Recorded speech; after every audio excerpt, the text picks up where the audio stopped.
is it healthy to pursue fat loss? The answer is not as black and white as most people tend to think. So I think to say that fat loss is inherently unhealthy, which is the message that some people like to send across, is a little bit misleading. But we also don't say that fat loss is for everyone. We try to kind of tread that middle ground area, which unfortunately tends to get overlooked. The fitness industry has a very common tendency to associate body composition and health. Weight loss or fat loss always commonly tends to get lumped together with improving health markers.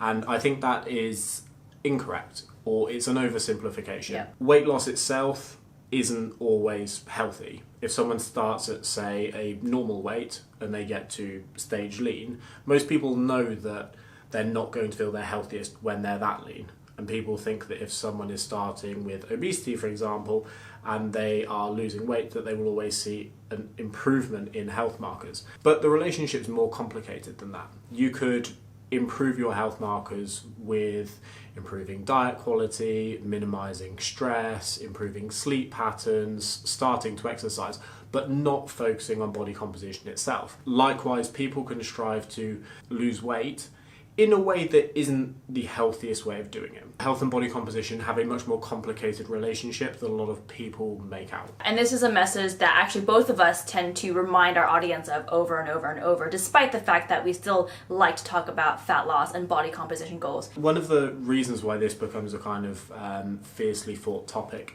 is because a lot of weight loss behaviours aren't things that we would describe as particularly healthy, and there's a level of obsession that can come with weight loss, which is part of the reason why a lot of people will say you shouldn't strive for weight loss, because there are psychological risks within that. It's common to pursue fat loss goals or weight loss goals with behaviours that a lot of people would look at and think that's probably not going to be a good thing. And that is why I think you need to separate whether something that you're doing is healthy or if you're doing it to pursue body composition goals, knowing that it's not the healthiest thing to do. Yeah. What ends up happening with a lot of people, especially when they become so anti-fat loss is going to be dangerous for every single person, is that one, they rely heavily on their personal experience. So for them, they had a history of crash dieting, and every time they tried to diet, they felt miserable and all these bad things happened. And there is also some cherry picking of the research as well, and then they like to say 95% of diets fail. Then they conclude that diets are inherently unhealthy and evil and no one should ever be dieting or talking about dieting, and I don't like that. Ironically, I feel like in their efforts to paint dieting as black and white, their approach to it ends up being black and white as well, which I don't think is helpful. One of the topics that is worth discussing is a lot of people, one of their criticisms of dieting is because a lot of people believe that they need to look a certain way. Yeah. And I think that in itself is a topic that is really valuable to discuss. So certain cultures, for example, there's more emphasis on people looking slim or muscular. Right. And therefore people strive to kind of get their body in that cultural box of what people think they should look like. It's desirable. And I think that's a really worthwhile thing to kind of look in the mirror with body composition goals or health goals and ask yourself, because a lot of us as well, will have a certain perception of how we want to look, which is probably a pressure that comes from society. And that is why I think a lot of people approach weight loss or body composition goals with an expectation first. They want to look this way because there's a pressure to look that way, and then they can often follow behaviours that aren't necessarily the healthiest behaviours because this is the most important thing. Whereas people who criticise that, it isn't black and white, but some people that criticise that would say, why don't you put your health first, and if your body composition changes within then that, that's fine. Then that's great. But you don't have to do this one first at the expense of health. You can train to improve health and let body composition change subsequently to that as a byproduct of healthy behaviours. Another thing that I think the camp that hates diets and so on tends to also say is they like to make the argument that if the fact that you want to shed body fat must mean that you hate your body or you hate how you are right now. But I don't really see it quite that way. I think it's actually possible to actually be okay with how you are now and still want to make changes. Now, with that said, there are certainly risks to dieting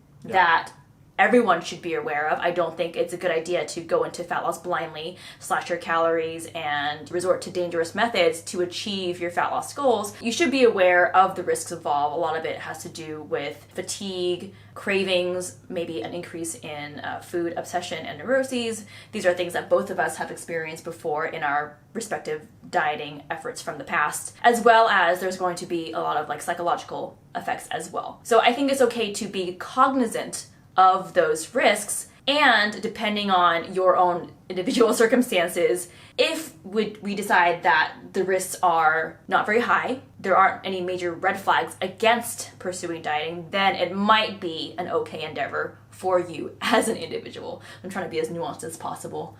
And so even though we talk a lot about dieting, so we'll talk about like, here are some ways that people might be eating more than they realize, topics like that. It's not to fearmonger people, and it's not to try to get people to be obsessive with their food or with their diets. I think there's a middle ground where you can be aware of something or be mindful of it without having it consume your life. And that's where I'm trying to get people to move to more towards. So I think with that, it's worth keeping in mind that body composition advice, when it's put out on social media, I know this sounds strange, but it isn't necessarily directed to everyone who wants to pursue body composition changes. Like, for example, both of us have had extreme physique goals, and extreme physique goals tend to come with a level of meticulousness that a lot of people who are starting out don't need to touch. In fact, they would possibly be better not touching or not focusing on that at all. Yeah. And that's, I think, one of the difficulties when it comes to weight loss advice is, to use a specific example, some people find or have reported that they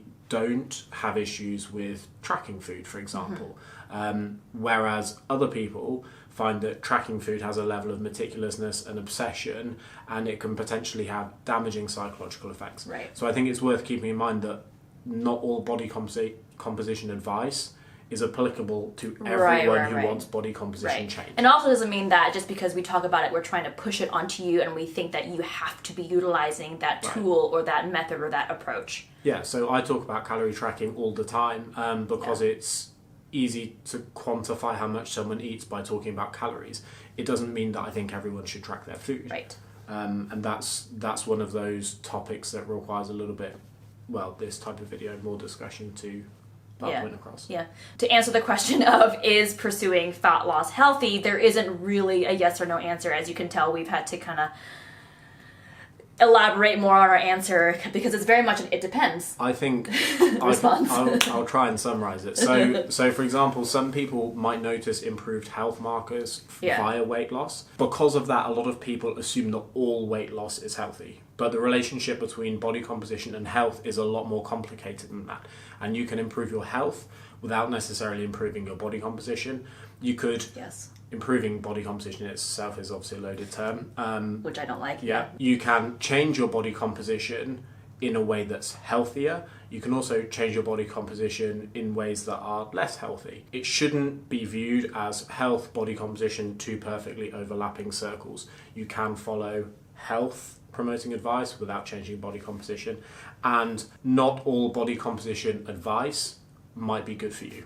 Yeah. Psychologically especially. Yeah. So definitely think about the physiological and physical effects, but also keep in mind mental health and quality of life. So that's kind of the gray area that we're trying to cover all the time. Yes.